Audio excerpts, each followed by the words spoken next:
দ্বিতীয় বিশ্বযুদ্ধ কবে শুরু হয়েছিল বলো? যারা যারা পড়া পারবে হাত তোলো। হ্যাঁ, এই উত্তরটা তো আমি পারবো। ম্যাম ম্যাম ম্যাম আমি পারবো, আমি পারবো। ম্যাম ম্যাম আমি পারবো, আমি পারবো। প্লিজ প্লিজ ম্যাম আমাকে ধরুন, আমাকে ধরুন। মিলি তুমি পারবে?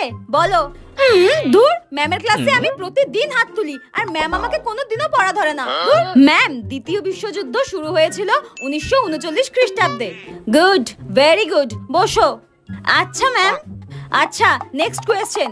হিস্ট্রি অফ ব্রিটিশ ইন্ডিয়া গ্রন্থটি কে রচনা করেন? বলো, কে কে পারবে হাত তোলো।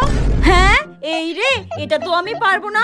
ইস, ক্লাসে সবাই হাত তুলেছে, একা আমি হাত তুলছি না। হ্যাঁ, একটা কাজ করি, ম্যাম তো এমনিও আমার কোনোদিন পড়া ধরে না। হ্যাঁ, আমিও হাত তুলে দিই।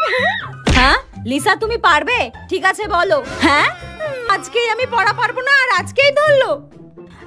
ম্যাম, এটার উত্তর হবে, এটার উত্তর হবে এই রে। এরকম ভাবে দাঁড়িয়ে না থাকে উত্তরটা বলো। হ্যাঁ ম্যাম, এটার উত্তর আমি পারবো না। কি পারবে না? পারবে না যখন হাত তুললে কেন? এইসব অসভ্য স্টুডেন্ট গুলোকে মনে হয় ইচ্ছা মতো পেটাই। দূর ব্যাং, কান ধরে দাঁড়াও। আমার সঙ্গে সবসময় এগুলো হয়। সবসময় আমি পড়া পারি, তখন আমাকে পড়া ধরে না। আর আজকে আমি পড়াতে পারতাম না, আজকেই আমাকে পড়াটা ধরলো। ভালো লাগে না।